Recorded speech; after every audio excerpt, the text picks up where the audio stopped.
السلام علیکم ورحمۃ اللہ وبرکاتہ۔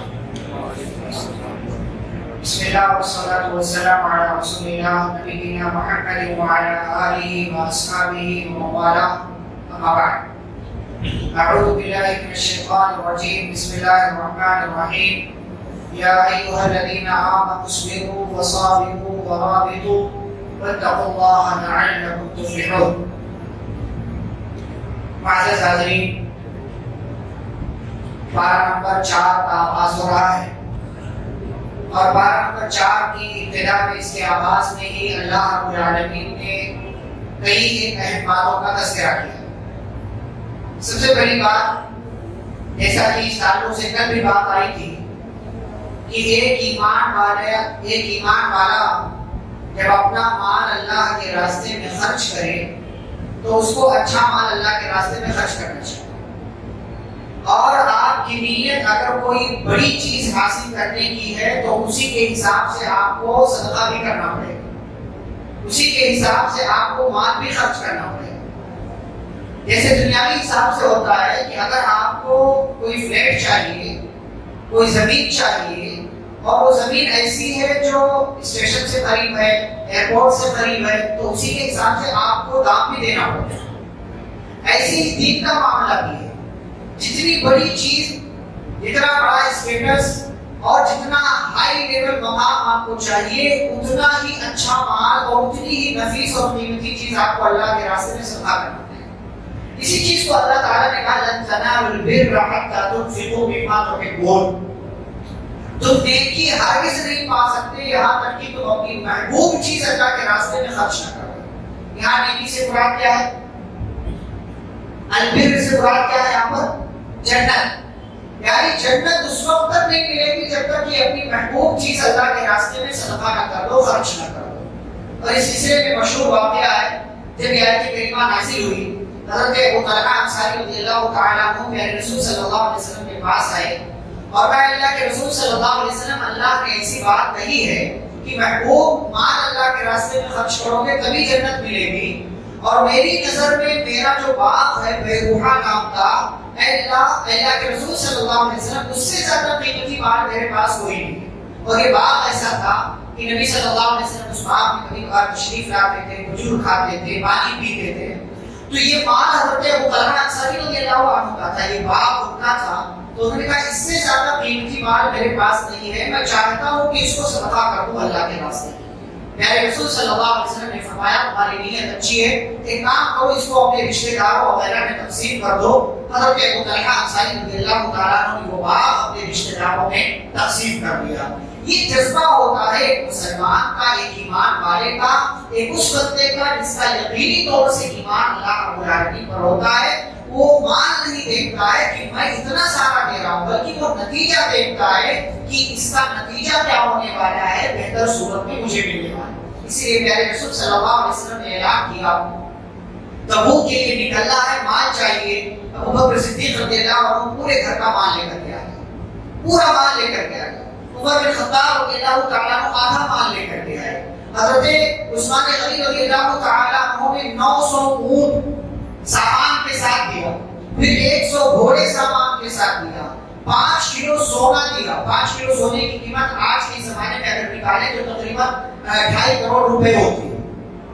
2.5 کروڑ روپے ایک موقع سے، 2.5 کروڑ، اور 39.5 کلو چاندی بھی دیا اس موقع سے۔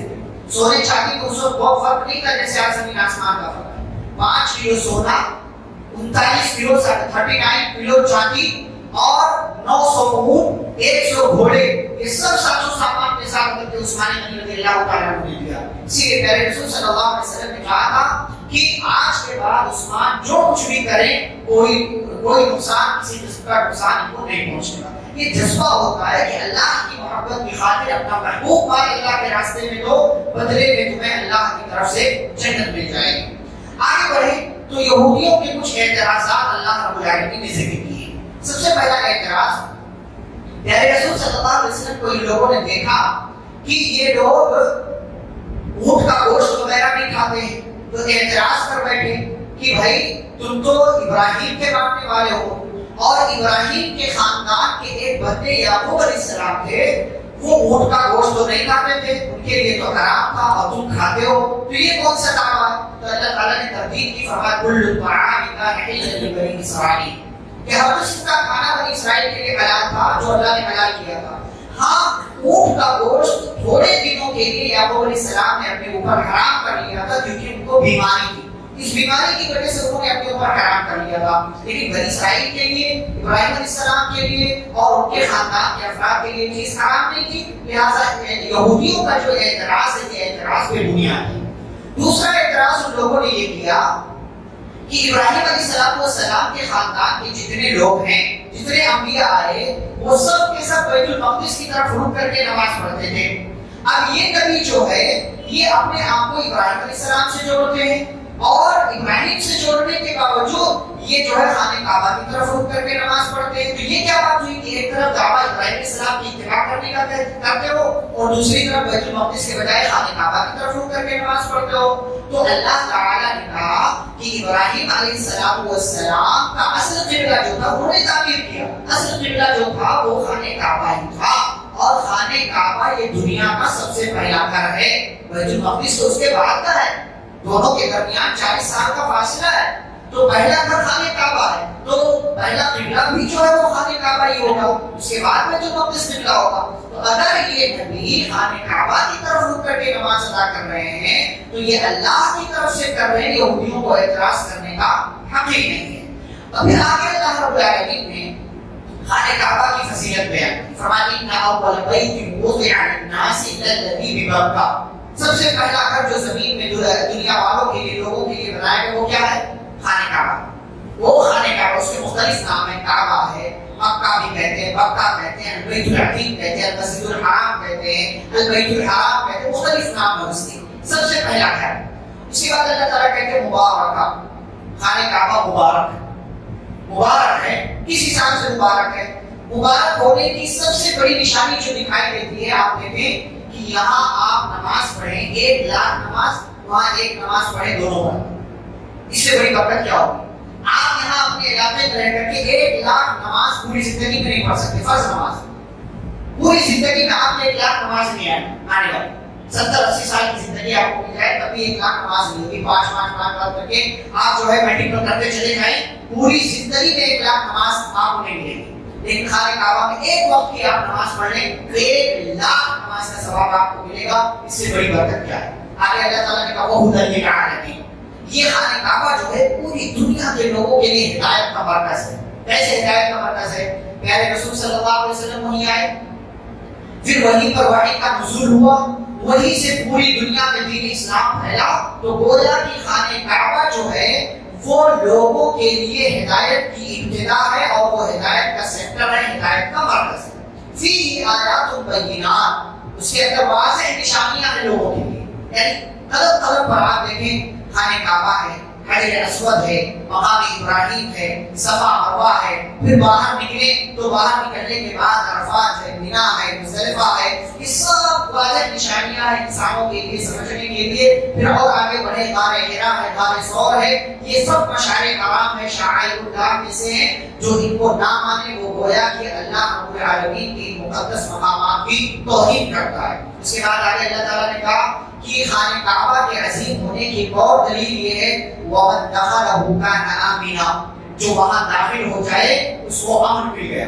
دشمن بھی داخل ہو جائے تو اس کو قتل نہیں کر سکتے آپ، یہاں تک کہ انسان کو چھوڑیے، وہاں کے پیڑ پودوں کو آپ کاٹ نہیں سکتے، اکھاڑ نہیں سکتے، وہاں کے سامان کو آپ اٹھا نہیں سکتے، یہ سب کچھ وہاں کے مقدس چیزوں میں سے ہے، اللہ رب العالمین نے رکھ دیا ہے اور کہا جو داخل ہو جائے اس کو امان مل جائے گا۔ اور اس سے آگے بڑھے تو وَلِلَّهِ عَلَى النَّاسِ حِجُّ الْبَيْتِ مَنِ اسْتَطَاعَ إِلَيْهِ سَبِيلًا، کچھ کام ایسے ہیں جو صرف وہیں ہوتے ہیں، آپ نماز یہاں پڑھ سکتے ہیں، روزے یہاں رکھ سکتے ہیں، زکات یہاں دے سکتے ہیں، لیکن آپ کو حج کے لیے وہیں جانا ہے، آپ کو عمرہ کے لیے وہیں جانا ہے، آپ کو طواف کے لیے وہیں جانا ہے، آپ کو سعی کے لیے وہیں جانا ہے۔ آپ نیت یہ کر لیں کہ چلے میں یہی طواف کر لیتا ہوں، یہی جو ہے سعی کر لیتا ہوں، تو مانا نہیں جائے گا آپ کتنی اچھی نیت کیوں نہ ہو آپ کی، تو اس عظیم اسلام کے اس اہم رکن کی ادائیگی کے لیے آپ کو خانہ کعبہ جانا پڑے گا، مکہ جانا پڑے گا، اور وہاں یہ سارے کام آپ کو کرنے پڑیں گے۔ اور اللہ تعالیٰ نے کہا وَمَنْ كَفَرَ فَإِنَّ اللَّهَ غَنِيٌّ عَنِ الْعَالَمِينَ، جو کفر کرے یعنی اللہ کے گھر کی توہین کرے، اسلام کے ارکان کو نہ مانے یا اسلام کے ارکان میں سے ایک اہم رکن حج کا انکار کر دے، ایسا بندہ کافر ہے اور ایسے تمام لوگوں سے اللہ بے نیاز ہے۔ آگے بڑھے تو آگے اللہ تعالیٰ نے ایمان والوں کو مخاطب کر کے حکم دیا کہ ایمان والوں اللہ سے ویسے ہی ڈرو جیسا کہ اسے ڈرنے کا حق ہے۔ اللہ تعالیٰ سے ڈرنے کا حق کیا ہے؟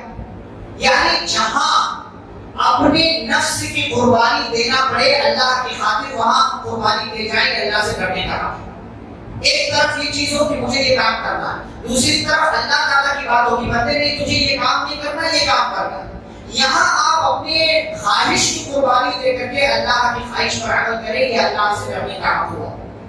اور ہم کیا کرتے ہیں کہ دیکھا جائے گا اللہ بڑا غفور رحیم، جب بات آتی ہے نا اللہ بڑا غفور رحیم، بخشنے والا، وہ معاف کر دے گا، چلو کر لیتے ہیں یہ کام، یہ کر لیتے ہیں، یہ کام کر لیتے ہیں، وہ کام کر لیتے ہیں، یہ اللہ سے ڈرنے کا حق نہیں ہوا۔ اسی لیے اللہ نے کئی مقامات پر قرآن میں کہا وَمَا قَدَرُ اللَّهَ حَقَّ قَدْرِهِ، جیسے اللہ کی قدر کرنی چاہیے ویسے قدر اللہ کی لوگوں نے نہیں کیا۔ تو اللہ سے جیسا ڈرنے کا حق ہے ویسا کرو۔ دوسری جو اہم بات اللہ تعالیٰ نے کہی وَلَا تَمُوتُنَّ إِلَّا وَأَنْتُمْ مُسْلِمُونَ، دیکھو خیال رکھو کہ جب تمہاری موت آئے تو تم مسلمان ہو۔ ایسا نہ ہو کہ پوری زندگی تم مسلمان رہو، آخری وقت میں شیطان تمہارے ایمان پر ڈاکہ ڈال دے اور تم شرک یا کفر کر کے دنیا سے چلے جاؤ۔ اور یاد رہے گی بات کہ شیطان نا سب سے پہلا حملہ ایک مسلمان کے ایمان اور عقیدے پر کرتا ہے، سب سے پہلا۔ کیوں؟ اس لیے کہ اس کو معلوم ہے اس کا عقیدہ بگاڑ دو تو پھر اس پر محنت کرنے کی ضرورت نہیں، اس کا عقیدہ بگڑ گیا تو پھر اس کی طرف دیکھنے کی ضرورت نہیں ہے۔ اس لیے آپ دیکھیں نا اپنے سماج و معاشرے میں کتنے لوگ جو ہے اس قسم کی واقعات اور خرافات چیزوں میں مبتلا ہے۔ 10 میں سے 8 لوگوں کے ہاتھ پیر میں دھاگے لگے ہوئے، تعویذ پہن رکھا ہے لوگوں نے، سارا بھروسہ اللہ کے بجائے کسی اور چیز۔ یہ شیطان کی محنت ہے اور اس کو اپنی محنت میں کامیابی مل رہی ہے تو وہ اللہ سے وعدہ کر کے آیا ہے۔ اگلی بات اللہ تعالیٰ نے کہا اور یہ اتنی اہم چیز ہے کہ ایمان پر خاتمہ ہو کہ یوسف علیہ السلام جیسے نبی اللہ تعالیٰ سے دعا کرتے ہیں توفنی مسلمہ، اے اللہ مجھے جب وفات دینا تو میں مسلمان رہے۔ یہ بڑی اہم چیز ہے، آپ کا خاتمہ ایمان پر ہو، یہ بڑی اہم چیز ہے۔ پہلے رسول صلی اللہ علیہ وسلم نے فرمایا انما الاعمال بالخواتیم، پوری زندگی آپ کیا تھے فرق نہیں پڑتا، آخری وقت میں آپ کیا تھے اس سے فرق پڑتا۔ پوری زندگی آپ کفر کی گزار دیں، کفر کی حالت میں گزار دیں، لیکن مرنے سے کچھ پہلے آپ جو ہے وہ موت کا یعنی نزا کا عالم نہ ہو کہ بالکل آخری وقت آ گیا آپ کو لگ گیا کہ مر رہا ہوں تو پھر کلمہ پڑھیں، نہیں، یہ تو نہیں مانا جائے گا، بلکہ موت سے کچھ وقت پہلے آپ جو ہے توبہ کر لیں، کفر کا راستہ چھوڑ دیں، کلمہ پڑھ لیں، اللہ کی طرف آ جائیں، پھر انتقال ہو جائے تو آپ کا خاتمہ خیر پر ہوا، اس کی وجہ سے آپ کو اللہ کی جنت ملے گی۔ خاتمہ بہتر، خاتمہ بالخیر کی فکر ہونی چاہیے، اس لیے کہا وَلَا تَمُوتُنَّ إِلَّا وَأَنْتُمْ مُسْلِمُونَ، دیکھو جب تمہیں موت آئے تو تم مسلمان رہو، ایسا نہ ہو شیطان تمہارے ایمان پر ڈاکہ ڈال دے۔ تیسری بات اللہ نے کی وَاعْتَصِمُوا بِحَبْلِ اللَّهِ، اللہ کی رسی کو مضبوطی سے تھامو، فرقہ بندیوں میں مت پڑو، اس لیے کہ جہاں اختلاف کرو گے وہاں اللہ کی رسی کو جو تم نے تھام رکھا ہے وہ پکڑنے میں ڈھیلا بنا جائے گا، پکڑنے میں ڈھیلا۔ اسی لیے کہ رسول صلی اللہ علیہ وسلم دنیا سے جاتے ہوئے کہا تھا ترکت فیکم امرین، میں تمہارے درمیان 2 چیزیں چھوڑ کر گیا، لن تضلوا بعدی ما تمسکتم بہما، میرے بعد جب تک اس کو تھام کر کے رکھو گے ہرگز گمراہ نہیں ہوگے، کتاب اللہ و سنتی، ایک اللہ کا کلام اور دوسرے میرا فرمان میری سنت۔ تو ہمارا کام یہ اللہ کی رسی کو یعنی شریعت کو دین کو تھام کر کے رکھیں، اختلاف کا شکار نہ ہو۔ پھر ایک اہم ذمہ داری کی جانب اللہ نے توجہ دلائی جس کی بنیاد پر اس امت کو سب سے بہترین امت قرار دیا گیا ہے، اور وہ ذمہ داری کیا ہے؟ بھلائی کا حکم دینا اور برائی سے روکنا۔ آج کتنے لوگ یہ کام کرتے ہیں، ہم اتنے سست اور کاہل ہو گئے کہ اپنے گھروں میں بھی ہم امر بالمعروف اپنے نہی منکر کا فریضہ انجام نہیں دے پا رہے۔ بھلائی کا حکم دینا، برائی سے روکنا کتنی عام بات ہو گئی آج، کتنی عام بات ہو گئی ہے کہ لوگ برائی کرتے ہیں، ہمارا دوست کر رہا ہم روک نہیں سکتے، اسے ہمارا دوست ناراض ہو جائے گا، بیوی غلط کام کر رہی روک نہیں پا رہی اس کو، بیوی ناراض ہو جائے گی. شوہر غلط کام کر رہا ہے بیوی روک نہیں پا رہی، شوہر ناراض ہو جائے گا. یاد رہے یہ اتنی اہم ذمہ داری ہے کہ اگر آپ نے اس سے اپنے آپ کو پیچھے کر لیا یا غفلت میں شکار ہو گئے. میرے رسول صلی اللہ علیہ وسلم نے دھمکی رہی بیٹا، فرمایا والذی نفسی بیدی لتأمرن بالمعروف ولتنهون عن المنکر او لیوشکن اللہ ان یبعث علیکم عقابا منہ ثم تدعونہ فلا یستجاب لکم. کہا تم ضرور بھلائی کا حکم دیتے رہنا، برائی سے روکتے رہنا، ورنہ اللہ تعالیٰ اپنی طرف سے تم پر ایسا عذاب بھیج دے گا کہ تم دعائیں کرو گے لیکن تمہاری دعائیں قبول نہیں ہوں گی. کیوں؟ اس لیے کہ ہم نے بھلائی کا حکم دینا، برائی سے روکنا چھوڑ دیا. یہ کام ہم کرنا چھوڑ دیں گے تو پھر اللہ کی طرف سے عذاب آئے گا، اور وہ عذاب ایسا ہوگا کہ ہماری دعائیں قبول نہیں ہوں گی. آج حالت یہ دیکھیں کتنے لوگوں کی شکایت ہے دعائیں قبول نہیں ہو رہی. وجہ کیا ہے کہ ہم بھلائی کا حکم نہیں دے رہے لوگوں کو، برائی سے نہیں روک رہے لوگوں کو. جتنا ہمارا دائرہ اس دائرے میں رہ کر کے بھی ہم کام نہیں کر رہے. اور کتنے ایسے لوگ ہیں اپنے دائرے سے باہر نکل کر کے اپنے معروف کر کے کام کر رہے ہیں، وہ بھی غلط کر رہے ہیں. ان کو قرآن حدیث کا علم نہیں ہے اور دین پھیلانے کا کام کر رہے ہیں. بھائی آپ کو جتنا معلوم ہے اتنا آپ کی ذمہ داری. بھلے وہ آدمی کو آیا لے کر کے کہ نبی نے کہا میری طرف سے پہنچا تو چاہیے یہ آیت کیوں نہ ہو. بھائی جتنا آپ کو معلوم ہے نماز پڑھنا آپ کو معلوم ہے، دوسروں کو کہیں گے کہ نماز پڑھو، لیکن کیسے پڑھنا ہے آپ کو معلوم نہیں تو آپ کیسے بتائیں گے؟ یہ آپ کا کام ہی نہیں ہے. تو بھلائی کا حکم دینا، برائی سے روکنا یہ ہماری ذمہ داری ہے. اگر یہ کام ہم نے نہیں کیا اللہ کی طرف سے عذاب آئے گا. آگے بڑھیں تو اللہ تعالیٰ نے جنگ بدر کا تذکرہ کیا ہے. جنگ بدر کے تذکرے میں ایک اہم بات، اس سے پہلے اللہ تعالیٰ نے ایک اہم بات بتائی. فرمایا وَإِن تَصْبِرُوا وَتَتَّقُوا لَا يَضُرُّكُمْ كَيْدُهُمْ شَيْئًا. اچھا اس پارے کے اندر کئی جگہوں پر اللہ نے دو اہم چیزوں کا تذکرہ کیا، ایک صبر اور دوسرے تقویٰ. صبر اور تقویٰ، صبر اور تقویٰ بار بار اللہ نے فرمایا. اس سے پہلے آ گئے یا ایھا الذین آمنوا اتقوا اللہ حق تقاته، ایمان والو اللہ سے ڈرو جیسا کہ ڈرنے کا حق ہے. اس کے بعد یہاں اللہ تعالیٰ کہتے ہیں اگر تمہارے اندر دو چیز ہو، ایک صبر اور دوسرے تقویٰ، تو پھر کیا ہوگا؟ لا یضرکم کیدہم شیئا، کافروں کی دشمنوں کی کوئی بھی چال تمہیں ذرہ برابر نقصان نہیں پہنچا پائے. دو چیزیں تمہارے اندر ہونی چاہیے کہ ایک تو صبر ہو اللہ کے فیصلے پر جو حالات چل رہے ہیں، اور دوسرے یہ کہ تم اللہ تعالیٰ سے ڈرو جیسا کہ اسے ڈرنے کا حق ہے. تو دشمنوں کی ہر قسم کی چال مکاری سازش اور ہر قسم کی بری پلاننگ سے تمہیں اللہ تعالیٰ بچا لے گا، تمہیں کوئی نقصان نہیں پہنچے. پھر اس کے بعد اللہ تعالیٰ نے جنگ بدر کا تذکرہ کیا مثال کے لیے، سمجھانے کے لیے کہ یاد رہے جیسے جنگ بدر میں اللہ تعالیٰ نے مسلمانوں کے ایمان، ان کے صبر، ان کے تقویٰ کی وجہ سے مدد کی، ایسے ہی اگر تم نے بھی صبر اور تقویٰ کا دامن تھام لیا تو اللہ تمہاری بھی مدد کرے گا. اور اللہ تعالیٰ نے وعدہ کیا تھا جنگ بدر میں مومنوں کی مدد کے لیے کتنے فرشتوں کو نازل کیا؟ 1000 فرشتوں. پھر جب اطلاع ملی کہ دشمن 3000 کا لشکر لے کر کے اور آ رہا ہے تو اللہ تعالیٰ نے کہا میں 3000 فرشتوں کے ذریعے تمہاری مدد کروں گا. پھر جب یہ اللہ تعالیٰ نے اس سے آگے بڑھ کر کے کہا اگر تم نے صبر اور تقویٰ کو اختیار کر کے رکھا تو اللہ تعالیٰ ب50,000 5000 فرشتوں کے ذریعے تمہاری مدد کرے گا. اگر یہ دو چیزیں ہوں تو اللہ تعالیٰ ہماری مدد کرنے کو تیار ہے کہ اللہ تعالیٰ کی طرف سے تمہاری مدد کی جائے گی. پھر اللہ رب العالمین نے آگے ذکر کیا کہ ایک اہم چیزوں کے تعلق سے اللہ تعالیٰ نے ایمان والوں کو کہا سود مت کھاؤ. پھر اللہ نے کہا واتقوا اللہ، اللہ کا تقوی اختیار کرو، اللہ کی اطاعت کرو، رسول کی اطاعت کرو تاکہ تم پر رحم کیا جائے. اس کے بعد کہا وسارعوا الی مغفرۃ من ربکم وجنۃ عرضها السماوات والارض. اس جنت کو حاصل کرنے کے لیے بھاگو دوڑو جس کی چوڑائی زمین و آسمان کے برابر.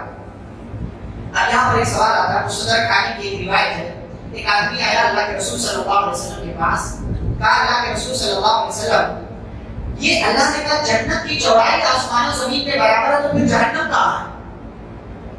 سوال آیا ہے نا کہ جنت جب اتنی لمبی چوڑی ہے کہ پورے آسمان پورے زمین کو اس نے گھیر رکھا تو جہنم کہاں؟ اس کا سوال صحیح تھا، لیکن ہمارا ایمان ہے کہ جنت کا بھی وجود ہے جہنم کا بھی وجود ہے. تو نبی صلی اللہ علیہ وسلم نے جواب دینے کے بجائے الٹا اس سے سوال کیا، کہا تم یہ بتاؤ جب رات ہو جاتی ہے تو دن کہاں رہتا ہے؟ دن ہوتا ہے کہ نہیں ہوتا؟ ہوتا ہے نا. تو اس نے کہا اللہ عالم جہاں فرمایا یہی معاملہ جنت اور جہنم کا بھی، یہی معاملہ جنت اور جہنم کا بھی ہے کہ اللہ تعالیٰ کی علم ہے، اللہ تعالیٰ جہاں چاہتا وہاں رکھتا ہے. اور یہ جو پوری دنیا پوری کائنات ہے نا، اس کے ایک طرف کیا ہے جنت کا معاملہ اور دوسری طرف کیا ہے جہنم کا معاملہ. جنت کیا ہے علیین ہے، جہنم کیا ہے اسفل سافلین. لیکن ایمان ہمارا برابر ہونا چاہیے کہ جنت کا بھی وجود ہے اور جہنم کا بھی وجود ہے. جیسے آپ یہاں ابھی رات ہے تو پوری دنیا میں کہیں نہ کہیں دن ہے نا، تو ایسے ہی اگر آپ جنت میں ہیں تو کہیں نہ کہیں جہنم ہے، اس کا وجود ہے، اس کا آپ انکار کیسے کریں گے؟ پیارے نبی صلی اللہ علیہ وسلم نے جواب دینے کے بجائے ان کا سوال کر لیا اور اس بندے کی سمجھ میں بات آ گئی کہ ہاں واقعی جہنم کا وجود ہے. تو اللہ تعالیٰ نے کہا کہ جنت حاصل کرنے کے لیے بھاگو دوڑو، اور یہ جنت تیار کر دی گئی کس کے لیے؟ متقیوں کے لیے. پھر متقیوں کی صفات اللہ نے بیان کی، الذین ينفقون فی السراء والضراء، جو خوشی اور غم میں ہمیشہ خرچ کرتے ہیں، والکاظمین الغیظ، اور غصے کو پی جاتے ہیں، غصے کو پی جاتے ہیں. یعنی غصہ وہ اپلائی کر سکتے ہیں، سامنے والے پر اپنا غصہ اتار سکتے ہیں، لیکن ایسا نہیں کرتے ہو، غصہ پی جاتے ہیں. غصے کو کنٹرول کرنا یہ ایک مسلمان کی بہت بڑی خوبی ہے. اسی لیے ایک آدمی، ایک صحابی پیارے نبی صلی اللہ علیہ وسلم کے پاس آئے اور کہا اللہ کے نبی کچھ وصیت کر دیجیے. کہا کیا فرمایا؟ لا تغضب، غصہ مت کرو. اس نے کہا کچھ اور، تو نبی نے کہا لا تغضب، غصہ مت کرو. فردد مرارا، حدیث کے الفاظ سے راوی کہتے ہیں نبی نے کئی مرتبہ اس کو دہرایا، لا تغضب لا تغضب لا تغضب، غصہ مت کرو غصہ مت کرو. کیوں؟ اس لیے کہ غصہ یہ بہت سی اچھائیوں کو برائیوں میں بدل دیتا ہے. غصے کی وجہ سے خاندان بکھر جاتا ہے، غصے کی وجہ سے میاں بیوی میں طلاق کی نوبت پہنچ جاتی ہے. اگر اسی کو آپ نے کنٹرول کر لیا، ضبط کر لیا، اسی کو آپ پی گئے، تو پھر جہاں بہت ساری خرابیاں پیدا ہونے والی تھی ان ساری خرابیوں سے آپ بچیں. مزید یہ کہ آپ ٹینشن سے بچ جائیں گے، مزید یہ کہ آپ ڈپریشن میں جانے سے بچ جائیں گے. ایک چیز کی وجہ سے کتنے سارے مسائل جنم لیتے ہیں. اسی لیے پیارے رسول صلی اللہ علیہ وسلم نے فرمایا بہادر وہ نہیں ہے جو جنگ کے میدان میں کسی کو پچھاڑ دے، کسی کو ہرا دے، بلکہ بہادر وہ ہے الذی یملک غضب، الذی یملک نفسه عند الغضب، جو غصے کے وقت اپنے آپ پر کنٹرول کر لے وہ بہادر ہے. تو مومنوں کی متقیوں کی صفات میں سے ایک صفت یہ ہے کہ غصے کو پی جانا. والعافین عن الناس، بلکہ صرف غصہ پیتے نہیں ہیں، سامنے والے کی غلطی کو معاف بھی کر دیتے ہیں. اور یہی احسان ہے، یہی احسان ہے. اسی آگے اللہ نے کہا واللہ یحب المحسنین، اللہ احسان کرنے والوں کو پسند کرتا ہے. بھائی آپ کو مجھ پر غصہ آ گیا تو ایک تو یہ کہ آپ غصہ پی جائیں، اور اس سے بڑا لیول یہ ہے کہ آپ غصہ پینے کے ساتھ ساتھ میری غلطی کو معاف کر دیں جس کی وجہ سے آپ غصہ ہونے والی تھی. اس کا نام احسان ہے، اور اللہ احسان کرنے والوں کو پسند کرتا ہے. والذین اذا فعلوا فاحشہ، آگے اللہ نے صفت بیان کی کہ یہ ایمان والے نہ متقی جب ان سے کوئی غلطی ہو جاتی ہے یا اپنے نفس پر ظلم کر لیتے ہیں تو کیا کرتے ہیں؟ ذکروا اللہ، اللہ کو یاد کرتے ہیں، اللہ کا ذکر کرتے ہیں، اللہ تعالیٰ کا تذکرہ کرتے ہیں، اور فاستغفروا، اللہ تعالیٰ سے استغفار کرتے ہیں. کیوں؟ وَمَن يَغْفِرُ الذُّنُوبَ إِلَّا اللَّهُ، کیونکہ ان کو معلوم ہے اللہ کے سوا کوئی گناہوں کو معاف نہیں کرتا، کوئی گناہوں کو معاف نہیں کرتا ہے. تو اسی لیے یہ ساری صفات، یہ ساری کوالٹیز اپنے اندر پیدا کرنے کی کوشش کریں، تبھی آپ صحیح معنوں میں متقی مانے جائیں گے. آگے ایک عقیدہ ذکر کیا اللہ، اور وہ عقیدہ یہ ہے کہ محمد رسول اللہ صلی اللہ علیہ وسلم کا انتقال ہو چکا ہے. دنیا میں آئے، اپنی دنیا کی زندگی گزار کر کے وہ اس دنیا سے چلے گئے. یہ عقیدہ اللہ تعالیٰ نے. آج ہمارے یہاں بہت سارے بھائی کا عقیدہ ہے کہ نبی کا انتقال وصال کر گئے، یعنی دنیا ہی سے ملے. وصال وصل کا مطلب ہوتا ہے ملنا، فصل کا مطلب ہوتا ہے جڑاؤ. تو کہتے ہیں نبی کے لیے انتقال کا، وفات کا یا موت کا لفظ استعمال مت کرو. اللہ تعالیٰ نے کیا بھائی، اللہ تعالیٰ نے کہ انک میت وانہم میتون. ہاں یہ الگ بات ہے کہ ہم عام انسان ہیں، ہم عام انسان ہونے کے اعتبار سے ایک ادب کا تقاضا یہ ہے کہ ہم لفظ استعمال نہ کریں، لیکن عقیدہ بگاڑ لیں، عقیدے میں تبدیلی کر لیں، قرآن کے خلاف چلے جائیں، تو یہ ہم سے نہیں ہو سکتا. اس لیے کہ یہ وہی عقیدہ ہے جو ابوبکر صدیق رضی اللہ عنہ کا عقیدہ تھا، یہ وہی عقیدہ ہے جو صحابہ کرام کا تھا، عمر بن خطاب رضی اللہ تعالیٰ عنہ کا۔ اسی لیے تو صحابہ نے پیارے رسول صلی اللہ علیہ وسلم کو مٹی کے حوالے کر دیا، اسی لیے تو قبر کھودی گئی، اسی لیے تو آپ کو آپ کے اپنے گھر میں جہاں آپ کے آپ کا انتقال ہوا وہیں آپ کی تدفین کر دی گئی، قبر کھودی گئی، آپ کو مٹی کے حوالے کر دیا گیا۔ ورنہ اگر نبی کا انتقال نہ ہوا ہوگا تو نعوذ باللہ صحابہ کیوں دفن کرتے؟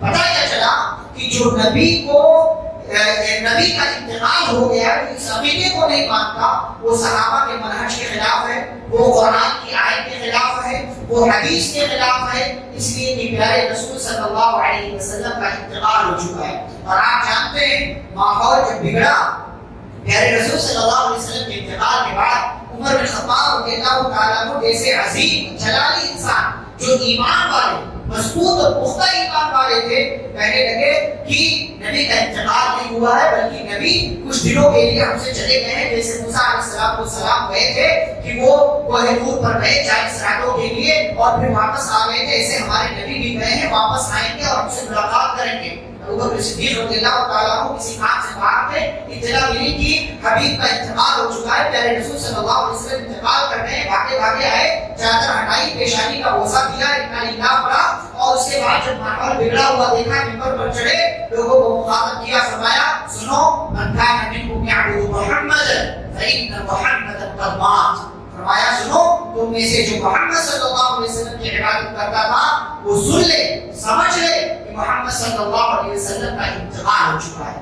مات کا لفظ استعمال کیا ہوا ہے، مات یموت کا مطلب ہوتا مر جانا، موت آ گئی، انتقال کرتے۔ ومن کان منکم یعبد اللہ، تم میں سے جو اللہ کی عبادت کرتا تھا وہ سنے، فإن اللہ حی لا يموت، اللہ ہمیشہ سے زندہ ہے، اسے کبھی موت نہیں آنے والی۔ اس کے بعد یہی آیت کریمہ پڑھی، وما محمد الا رسول قد خلت من قبله الرسل افإن مات او قتل انقلبتم على اعقابكم، محمد صلی اللہ علیہ وسلم ایک رسول ہیں، ان سے پہلے بہت سے رسول آئے اور آ کر کے دنیا سے چلے گئے، تو کیا اگر اس نبی کا انتقال ہو جائے یا یہ شہید کر دیے جائیں، انقلبتم على اعقابكم، تو کیا تم اپنی ایڑیوں کے بل پلٹ جاؤ گے؟ ومن ينقلب على عقبيه، اور جو پلٹ گیا وہ اللہ کا نقصان نہیں کرے گا، وہ اپنا نقصان کرے گا۔ یہ آیت کریمہ پڑھی حضرت ابوبکر صدیق رضی اللہ عنہ نے، وہ ماحول جو تھوڑی دیر پہلے بگڑا ہوا تھا، قرآن کی آیت سن کر کے صحابہ کرام ساکت ہو گئے، خاموش ہو گئے۔ عمر فاروق رضی اللہ عنہ کہنے لگے، ایسا لگا کہ یہ آیت کریمہ ابھی نازل ہوئی ہے۔ ابوبکر صدیق رضی اللہ تعالیٰ عنہ کی زبانی سن کر کے میرا ایمان اس بات پر مکمل ہو گیا کہ ہمارے حبیب، ہمارے محبوب پیارے رسول صلی اللہ علیہ وسلم اس دنیا سے چلے گئے ہیں۔ یہ ہمارا عقیدہ ہونا چاہیے، مسلمان کا عقیدہ ہونا چاہیے۔ آگے بڑھے تو پیارے رسول صلی اللہ علیہ وسلم کی زندگی کے حوالے سے 5 خوبیاں اللہ رب العالمین نے بیان کی۔ فرمایا فبما رحمت من اللہ لنت لهم، آیت نمبر 159 میں کہا اللہ کی رحمت سے آپ ان کے لیے نرم ہیں، اسی لیے یہ لوگ آپ کے قریب آتے ہیں۔ وَلَوْ كُنْتَ فَظًّا غَلِيظَ الْقَلْبِ لَانفَضُّوا مِنْ حَوْلِكَ، اے نبی صلی اللہ علیہ وسلم، اگر آپ مزاج کے سخت ہوتے، آپ کا دل سخت ہوتا، آپ کی باتوں میں سختی ہوتی، لَانفَضُّوا مِنْ حَوْلِكَ، یہ سب کے سب آپ سے دور چلے جاتے، کوئی آپ کے قریب نہیں آتا۔ آپ جانتے ہیں نبی صلی اللہ علیہ وسلم نے کتنے سال دعوت و تبلیغ کا کام کیا؟ 22 سال، 22 سال نا، 22 سے 23 سال، 23 سال کا کچھ، 23 سال کی کچھ جو ہے مدت ہے، اس کا کچھ وقت ہے۔ اس 22 سال میں جب شروعات کیا کتنے لوگ تھے؟ صرف 4، ابو بکر، خدیجہ، زید، علی رضی اللہ تعالی عنہ اجمعین، صرف 4۔ آغاز 4 سے کیا۔ صرف 22 سال میں جب نبی صلی اللہ علیہ وسلم نے اپنی زندگی کا پہلا اور آخری حج کیا، آپ کے سامنے کتنے صحابہ تھے؟ 1 لاکھ سے زائد۔ 22 سال میں اتنا کامیاب انسان، اتنا کامیاب لیڈر، اتنا کامیاب کمانڈر، اتنا کامیاب سپہ سالار اس زمین میں سے پہلے نہیں تھے۔ وجہ نبی کا اخلاق، نبی کی نرمی، نبی کی محبت، نبی کی شفقت۔ اما عائشہ رضی اللہ تعالیٰ عنہ فرماتی ہیں ما اتخذ رسول اللہ صلی اللہ علیہ وسلم لنفسه ابدا، فرمایا نبی نے اپنی ذات کے لیے کبھی کسی سے انتقام نہیں کیا، کسی کو پلٹ کر جواب نہیں دیا، کسی کی گالی کے جواب میں اسے اف تک نہیں کہا، اپنی ذات کی بات اللہ کی دین کی آئی تو آپ نے بدلا لیا، لیکن اپنی ذات کا جہاں معاملہ رہا رسول اللہ صلی اللہ علیہ وسلم نے کبھی کسی کو پلٹ کر جواب تک نہیں دیا ہے۔ یہ نرمی، یہ اخلاق مشہور مثال ہے سمامہ بن اسعد رضی اللہ تعالیٰ مسجد نبوی کے کمرے سے کتنے دن بدے رہے؟ 3 دن بدے۔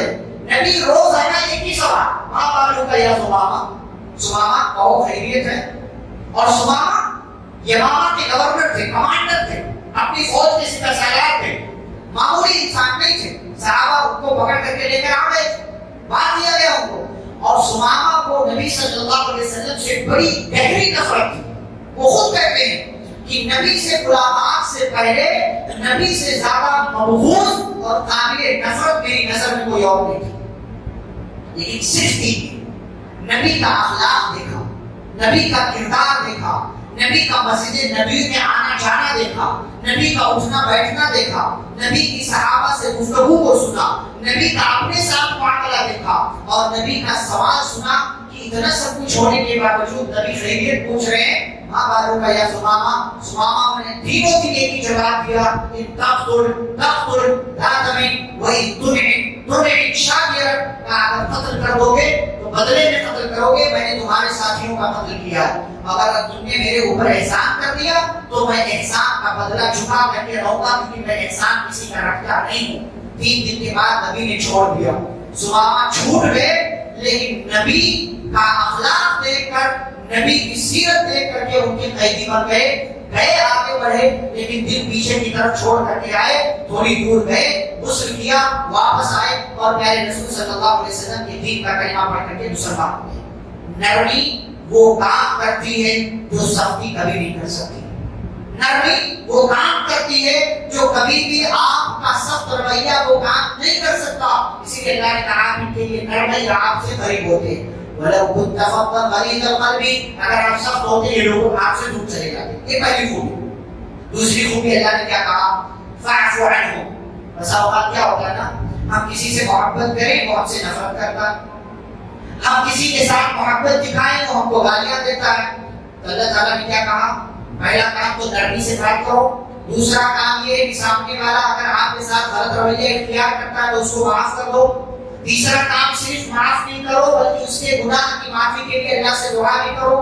بس اب لوگ بس اتنا بڑا اتنا ہائی کردار نبی صلی اللہ علیہ وسلم نے پیش کیا کہ صرف جو ہے نرمی سے بات نہیں کیا دشمنوں سے بھی، بلکہ دشمن کو معاف بھی کیا، دشمن کے گناہوں کی معافی کے لیے اللہ تعالیٰ سے دعا کی۔ مشہور مثال ہے نا، طائف میں آپ نے طائف والوں نے مارا نا، طائف والوں نے مارا، آپ نے پلٹ کر جواب دیا نہیں دیا، نرمی دکھاؤ۔ دوسرا کام یہ فرشتہ حاضر ہوتا ہے، آپ کہیں تو ان کو پہاڑوں کے درمیان رکھ کر کے پیس دیا جائے، کہا نہیں میں اس کام کے لیے دنیا میں نہیں بھیجا گیا، تو آپ نے معاف کر دیا ان کو۔ تیسرا کام آپ نے کیا کیا؟ اس قوم کے گناہوں کی معافی کے لیے اللہ سے دعا کہ اللہم اغفر لقومی، اللہ میری قوم کو معاف کر دے، یہ مجھے نہیں چاہتے۔ یہ کیریکٹر ہے، یہ کردار ہے۔ تیسرا چوتھا کیا ہے؟ اللہ تعالیٰ نے کہا فاعف عنہم واستغفر لہم وشاورہم فی الامر، ان کے گناہوں کی معافی کے لیے اللہ سے دعا نہیں کرو بلکہ ایک قدم آگے بڑھ کر کے ان کے کاموں میں ان سے مشورہ مانگو، اس لیے کہ نبی لیڈر تھے نا، نبی اس علاقے کے سردار تھے، یہودیوں کے بھی، کافروں کے بھی، مسلمانوں کے بھی، تو اللہ تعالیٰ نے کہا ان کا کوئی معاملہ ہو، سوسائٹی کا کوئی معاملہ ہو، سماج کا کوئی معاملہ ہو، تو ایسا نہیں ہے کہ کوئی آپ کا دشمن ہے تو اس کو سائڈ لائن کر دو، بلکہ اس کو بلاؤ اپنی مجلس میں، اس سے مشورہ مانگو۔ اور پانچویں چیز فَإِذَا عَزَمْتَ فَتَوَكَّلْ عَلَى اللَّهِ، جب کسی نتیجے پر پہنچ جاؤ جو بجائے اس کے کہ اتراؤ کہ میرے پاس اختیار ہے جو چاہوں کر لوں، میرے پاس جو ہے دکان ہے بہت مال کماؤں گا، بجائے اس کے اللہ پر توکل کرو، اللہ پر بھروسہ کرو، کیونکہ اللہ تعالیٰ اپنے اوپر توکل کرنے والوں کو پسند کرتا ہے، ان سے محبت کرتا ہے۔ تو یہ 5 خوبیاں پیارے رسول صلی اللہ علیہ وسلم۔ آگے بڑھے تو آگے اللہ رب العالمین نے موت کا تذکرہ کیا ہے اور ایسے لوگوں کا تذکرہ کیا ہے جو مال جمع کر کے رکھتے ہیں، اللہ کے راستے میں خرچ نہیں کرتے، کنجوسی کرتے ہیں، اور یہ سمجھتے کہ یہ مال میرے پاس رہے گا تو سیونگ رہے گی، یہ رہے گا وہ رہے گا۔ یاد رہے کہ مال میں بخیلی کرنے سے کبھی وہ مال بچتا نہیں۔ اللہ نے کہا یہ لوگ جو مال میں بخیلی کرتے ہیں نا اور یہ سمجھتے ہیں کہ ہوا خیر لہو کہ ان کے لیے اچھا ہے، نہیں بل ہوا شر لہو ان کے لیے برا ہے۔ اسے توقون ما بخلوا به یوم القیامہ، جو مال بخیلی کے ساتھ انہوں نے جمع کر کے رکھا ہے وہی مال ان کے گلے کا توق اور پٹا بنا کر کے قیامت کے دن ان کے گلے میں ڈال دیا جائے گا۔ اور یہ مال کیا کر کے رکھے ہوئے؟ مال تمہارا وَلِلَّهِ مِيرَاثُ السَّمَاوَاتِ وَالْأَرْضِ، اللہ ہی آسمان و زمین کی میراث کا مالک ہے، اسی کی ملکیت میں سب کچھ ہے، اور جو کچھ تم کرتے ہو سب اللہ تعالیٰ کو مالک ہے۔ اس سورہ کے حوالے سے یعنی سورہ آل عمران کے حوالے سے آخری بات جو بالکل آخری آیت میں اللہ تعالیٰ نے ذکر کیا ہے، اللہ تعالیٰ کامیابی کے 5 فارمولے بتاتے ہیں۔ پھر یہاں تقویٰ، کامیابی کے 5 فارمولے۔ نمبر 1 ایمان، نمبر 2 صبر، نمبر 3 مصابرت، ابھی بتاتا ہوں کیا ہے مصابرت، نمبر 4 مرابطہ، نمبر 5 تقویٰ۔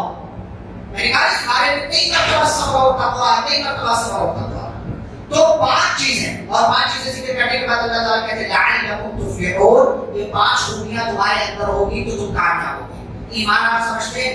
ایمان کی تعریف بھی بتائے گا مجھے، ایمان کی تعریف، ایمان کس کو کہتے ہیں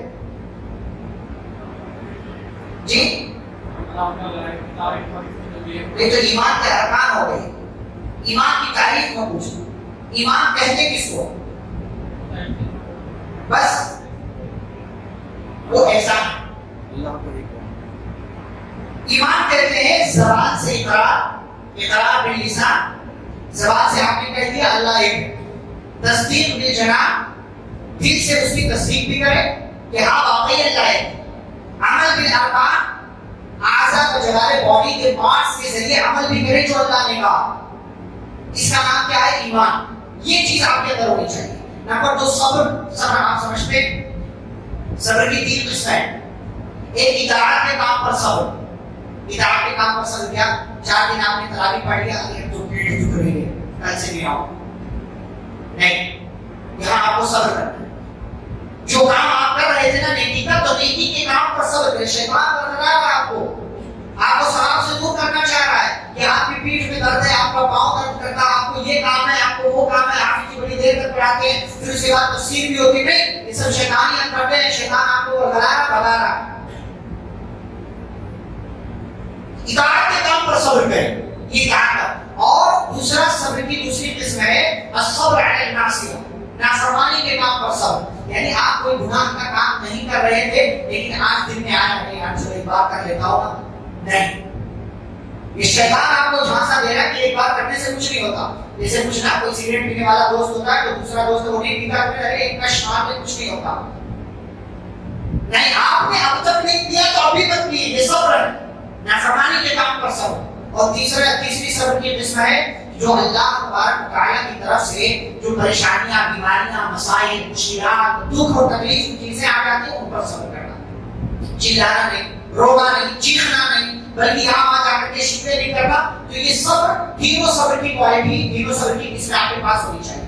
تیسری چیز ہے مصابرت۔ مصابرت کس کو کہتے ہیں؟ ثابت قدم رہنا، ڈٹے رہنا، دشمن لاکھ تدبیریں کر لے کہ آپ کے ساتھ ایسا ویسا کریں گے، نہیں، آپ کو جمے رہنا ہے، ڈٹے رہنا۔ نمبر 4 مرابطہ، قوم کی، دین کی، اللہ کے کلمے کی حفاظت کے لیے ہمیشہ تیار ہے، اس کو مرابطہ کہتے ہیں۔ تو یہ اس میں وہ چیز بھی آ جاتی ہے کہ صحت کی حفاظت کرنا، صحت کی حفاظت کرنا، اس میں چیز بھی آ جاتی ہے۔ اور 5ویں چیز اللہ کا تقویٰ، اللہ کا تقویٰ، تقویٰ کس کو کہتے ہیں؟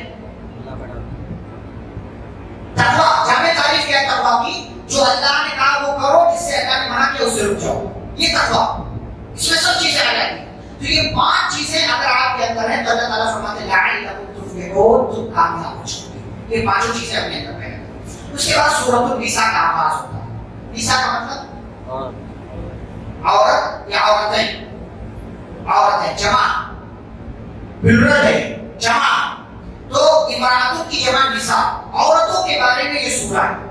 اچھا، کمال کی بات، عورتوں کے کئی مسائل اللہ نے ذکر کیے ہیں، شادی شدہ زندگی کے اور دیگر مسائل، لیکن ساتھ ہی ساتھ اس سورہ میں اللہ نے وراثت والا مسئلہ بھی ذکر کیا، اور اسی سورہ میں صرف ذکر کیا، کسی اور سورہ میں وراثت کی بات اللہ نے نہیں کی۔ کیوں جانتے ہیں؟ کیونکہ اس زمانے میں بھی اور آج بھی ہر دور میں وراثت کے تعلق سے عورتوں پر ظلم ہوتا ہے. تو اللہ تعالیٰ نے عورتوں والی سورہ میں سورۃ النساء میں وراثت کا مسئلہ ذکر کر کے یہ بات بیان کی کہ لوگوں دیکھو عورتوں کے حصے کے ساتھ کہیں تم ظلم نہ کر جانا، کہیں تم ظلم نہ کر جانا. اسی بطور خاص اللہ نے سن. اور یاد رہے کہ وراثت کا مسئلہ جو اللہ تعالیٰ نے نازل کیا نا وہ بھی عورت کی وجہ سے ہی اللہ تعالیٰ نے نازل کیا. سعد بن ربیع کو جانتے ہو؟ ایک صحابی، یاد ہے کسی کو کون سے صحابی؟ سعد بن ربیع. ایک بڑے صحابی ہیں بھائی، مشہور صحابی. نہیں یاد کسی کو؟ نبی صلی اللہ علیہ وسلم مدینہ پہنچے تو آپ نے سب سے پہلا کام کیا کیا؟ وہ مل کر ہے نا مہاجرین اور انصار کے درمیان رشتہ قائم کیا. اسی نے رشتہ عبد الرحمن بن عوف کا قائم کیا جس سے سعد بن ربیع سے. اور سعد بن ربیع مدینہ کے مالدار لوگوں میں سے ایک نام ہوگا.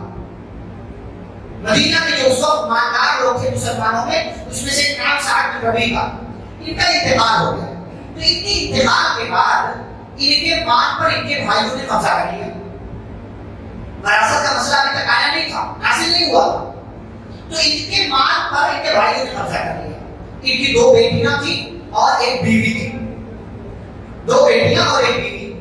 اب بیوی کو لگا میرے شوہر کے مال پر میرے دیور وغیرہ اور میرے شوہر کے بھائیوں وغیرہ نے قبضہ کر لیا ہے، میری بیٹیوں کا کیا ہوگا، میری بیٹیوں کا فیوچر. نبی صلی اللہ علیہ وسلم کے پاس پہنچی، شکایت کیا اللہ کے نبی یہ دونوں جو ہیں سعد بن ربیع کی بیٹیاں ہیں اور میں ان کی بیوی ہوں. سعد بن ربیع کے بھائیوں نے ان کے مال پر قبضہ کر لیا ہے، آپ کچھ مسئلہ بتائیے کہ اس مسئلے کا حل کیا ہے. پہلے نبی صلی اللہ علیہ وسلم خاموش رہے. اللہ تعالیٰ نے میراث کی آیتیں نازل کی اور پورا مسئلہ اللہ تعالیٰ نے قرآن مجید کے اندر کلیئر کر دیا کہ کس کو کتنا حصہ ملے گا. اور پھر اس مسئلے کے تحت حضرت سعد بن ربیع رضی اللہ تعالیٰ عنہ کی دونوں بیٹیوں کو 2/3 مال دیا گیا اور جو ہے 1/8 1/8 مال جو ہے بیوی کو دیا گیا اور باقی جو بچا وہ بھائیوں کے حوالے کر دیا گیا کہ یہ تمہارا حصہ ہے، پورے مال پر تمہارا اختیار نہیں ہے. تو عورتوں والی سورہ میں وراثت کا مسئلہ اور وراثت کا مسئلہ عورتوں کے مسئلے کی وجہ سے اللہ رب العالمین نے نازل کیا. اچھا اللہ تعالیٰ نے کیا کہا؟ سب سے پہلے اس سورہ کے شروع میں اللہ تعالیٰ فرماتے ہیں اے لوگوں کیا کرو، یا ایھا الناس اتقوا ربکم، اپنے رب کا تقوی ہے، پھر تقوی ہے. پھر یہ آیت جب ختم ہوئی تو اللہ تعالیٰ نے پھر سے کہا واتقوا اللہ الذی تساءلون بہ والارحام، اس اللہ سے ڈرو جس کا نام لے کر کے تم آپس میں ایک دوسرے سے مانگتے ہو، والارحام اور رشتہ داری کے بارے میں بھی اللہ سے ڈرو. اب چونکہ آگے عورتوں کا مسئلہ ذکر کیا اور عورتوں سے رشتہ قائم کر کے کیا بنتا ہے؟ خاندان بنتا ہے. خاندان بنتا ہے، کوئی باپ بنتا ہے، کوئی ماں بنتی ہے، کوئی شوہر بنتا ہے، کوئی بیوی بنتی ہے، کوئی بیٹا بنتا ہے، کوئی بیٹی بنتی ہے. پورا معاملہ چلتا ہے کس کے ذریعے؟ نکاح کے ذریعے. تو اللہ تعالیٰ نے یہ پیغام دینا چاہے کہ آگے جو مسائل بیان ہو رہے ہیں ان کا تعلق رشتہ داری سے، مردوں سے بھی عورتوں سے، لہٰذا اس رشتہ داری کے بارے میں بطور خاص اللہ تعالیٰ سے ڈرو. آیت نمبر 7 میں اللہ تعالیٰ نے کہا کہ وراثت میں مردوں کا بھی حصہ ہے، عورتوں کا بھی حصہ ہے. ٹھیک ہے کلیئر؟ مردوں جیسے مردوں کو حصہ ملے گا، عورتوں کو حصہ ملے گا. مال چاہے کم ہو یا زیادہ ہو مال تقسیم کرنا پڑے گا، چاہے 5 روپیہ ہو، چاہے مرنے والا ایک بسکٹ کا پیکٹ ہی کیوں نہ چھوڑ کر کے گیا ہو، وہ مال وراثت کا اسے تقسیم ہونا ہے. یہ وراثت کا مسئلہ ہے، یہ اتنی اہمیت ہے اس کی. اور تیسری بات اللہ تعالیٰ نے کہا کہ کس کو کتنا ملے گا یہ ہم نے پوری ڈیٹیل کے ساتھ بیان کر دیا ہے. اس کا جو حصہ مقرر ہے وہ اس کو ملے گا. پھر آگے اللہ تعالیٰ نے پوری تفصیل بیان کی کہ کس کو کتنا کس مال کیسے ملے گا، وہ تفصیل بیان کرنے کا ایک موقع نہیں، کیونکہ یہ مسائل ہے. اب ہر خاندان کا الگ مسئلہ ہوتا ہے کہ کسی کا انتقال ہو گیا تو کس کو چھوڑا گیا ہے، تو وہ اپنے اپنے مسائل ہیں. اسی کے آپ لیکن یاد رہے آپ وراثت کے مسئلے کو لائٹ کریں، ہلکا مت لیں، کیونکہ جہاں وراثت کا مسئلہ اللہ تعالیٰ نے بیان کر کے ختم کیا نا، وہاں اللہ تعالیٰ نے کہا تلک حدود اللہ، یہ اللہ تعالیٰ کا حدود ہے، یہ باؤنڈری ہے، ان کو کراس نہیں کرنا ہے. جو اللہ کی اطاعت کرے، رسول کی اطاعت کرے تو وہ جنت میں داخل ہوگا. لیکن وَمَن يَعْصِ اللَّهَ وَرَسُولَهُ، جو وراثت کے مسئلے میں اللہ کی رسول کی نافرمانی کرے اور لمٹ کو کراس کر جائے یدخلہ النار خالدا فیہا، اللہ تعالیٰ اس کو ہمیشہ ہمیشہ کے لیے جہنم میں ڈال دے گا، وَلَهُ عَذَابٌ مُهِینٌ، اور اس کے لیے رسوا کر دینے والا عذاب ہے۔ آپ روزہ رکھو، آپ زکات دو، آپ حج کرو، آپ عمرہ کرو، لیکن دوسری طرف بہن کا حصہ کھا کر کے بیٹھے ہو تو معاف کیجیے، قیامت کے دن حساب کتاب ہوگا، آپ کی ساری نیکیاں آپ کی بہن کے حوالے کر دی جائیں گی۔ آپ لاکھ نیکیاں کرو، کتنے ایسے ہیں کہ زکات دے رہے ہیں، مسجدیں بنوا رہے ہیں، لیکن دوسری طرف بہن کا کھا کر کے بیٹھے ہوئے، وراثت میں کسی کا حصہ کھا کر کے بیٹھے ہوئے۔ یہ بہت غلط حرکت ہے جو ہمارے سماج و معاشرے میں ہے۔ وراثت کے تعلق سے ہمیں جاننا چاہیے، بیدار ہونا چاہیے اور اس چیز پر عمل کرنا چاہیے۔ آخری بات بتا کر کے بات ختم کریں گے۔ اللہ تعالیٰ نے اس پارے کے آخر میں محرم خواتین کی تفصیل بیان کی کہ کون کون سی عورتیں ایک مرد کے لیے حرام ہوتی ہیں، کن کن عورتوں سے ایک مرد کے لیے شادی کرنا حرام ہوتا ہے۔ تو نسب کے خاندان جو ہمارا ہوتا ہے اس سے 7 عورتیں ہیں، 7 عورتیں، ماں، ٹھیک، ماں، بہن، بیٹی، پھوپھی، خالہ، بہن کی بیٹی یعنی بھانجی، بھائی کی بیٹی یعنی بھتیجی، یہ کل 7 جو سب جانتے ہیں، ماں، بہن، بیٹی، خالہ، پھوپھی، بھانجی، بھتیجی، یہ سب سگے سگے والے، ٹھیک ہے۔ اچھا، اس کے بعد یہ 7 ہو گئے خاندان سے۔ دودھ کی وجہ سے جس کو رضاعت کہتے ہیں، یہاں بھی یہی 7 ہے۔ رضاعی ماں، آپ کی سچی ماں نہیں ہے لیکن آپ نے اس کا دودھ پیا ہے، اور دودھ کیسے کب رضاعت ثابت ہوگی؟ ایک مرتبہ دودھ پیا تو نہیں، 5 مرتبہ، وہ بھی پیٹ بھر کر، بچے نے یا بچی نے 5 مرتبہ دودھ پیا ہو، وہ بھی پیٹ بھر کر کے، تب وہ رضاعی ماں مانی جائے گی۔ تو رضاعی ماں، رضاعی بہن، رضاعی بیٹی، رضاعی خالہ، رضاعی پھوپھی، رضاعی بھانجی اور رضاعی بھتیجی، کتنے ہو گئے؟ 14، 7 7 14، یہ 7 خاندان سے، 7 جو ہے رضاعت سے۔ اس کے بعد جو ہے 4 جو ہے عورتیں، وہ 4 عورتیں سسرالی رشتے سے، سسرالی رشتے سے۔ نمبر 1 ساس وہ امہات النساء، تمہاری بیویوں کی مائیں، ہمیشہ کے لیے کہا۔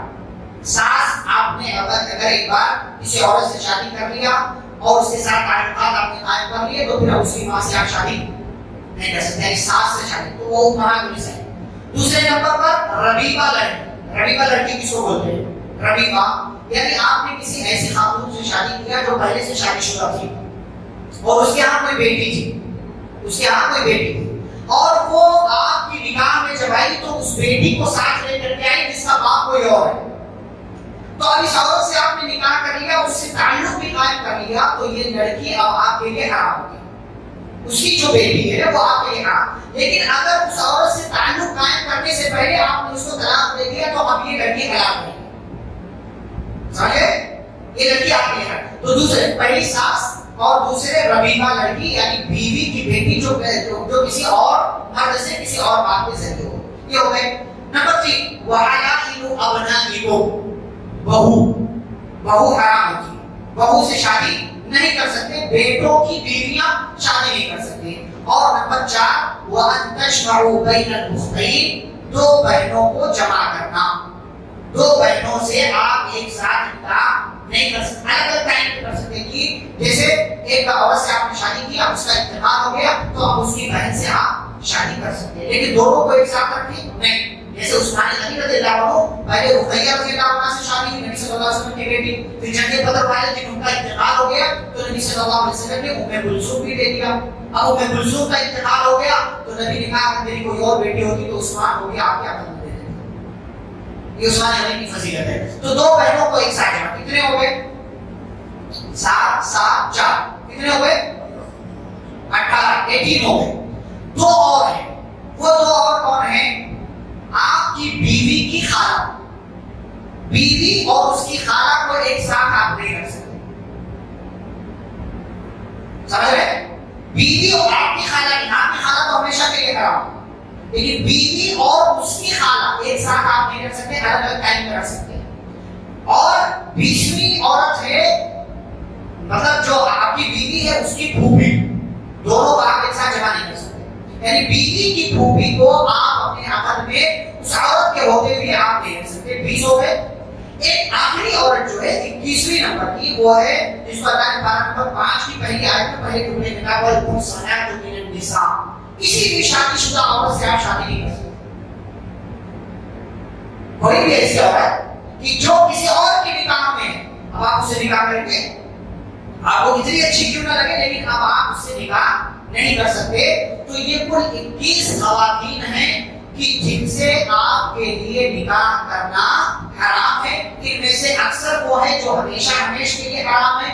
2 3 4 ایسی ہیں کہ جو وقتی طور سے حرام ہے کہ اگر یہ نہ رہے تو پھر ان سے کر سکتے ہو، جیسے 2 بہنوں کو جمع کرنا، ایک عورت اور اس کی خالہ کو جمع کرنا، ایک عورت اس کی پھوپھی کو جمع کرنا، یا کسی شادی شدہ عورت سے شادی کرنا. یہ 4 ٹائپ کی عورتیں تھوڑے ٹائم کے لیے حرام ہوتی ہیں، اگر وہ چیز ختم ہو جائے تو پھر یہ حلال ہو جائیں گی. لیکن مردوں اور عورتوں کے لیے کون کون ایسے مرد ہیں کہ جو ان کے لیے محرم ہیں، کہ جن مردوں سے شادی کرنا عورتوں کے لیے حرام ہے، اس کی تفصیل 12 نمبر 18 میں انشاءاللہ آئے گی سورۃ النور میں، وہاں پر ذکر کیا جائے گا. یہ تفصیل مردوں کے لیے تھی کہ مردوں کے لیے کون کون سی عورتیں حرام ہیں. یہاں پر 12 نمبر 4 تک ہوتا ہے. انشاءاللہ کل 12 نمبر 5 کے حوالے سے گفتگو ہوگی. اللہ رب العالمین ہمیں قرآن و حدیث کی تعلیمات کو سیکھنے اور ان پر عمل کرنے کی توفیق عطا فرمائے. آمین. صلی اللہ علیہ نبی کریم. سبحان اللہ و بحمدہ، اشہد ان لا الہ الا انت، استغفرک و اتوب الیک. السلام علیکم ورحمۃ اللہ وبرکاتہ.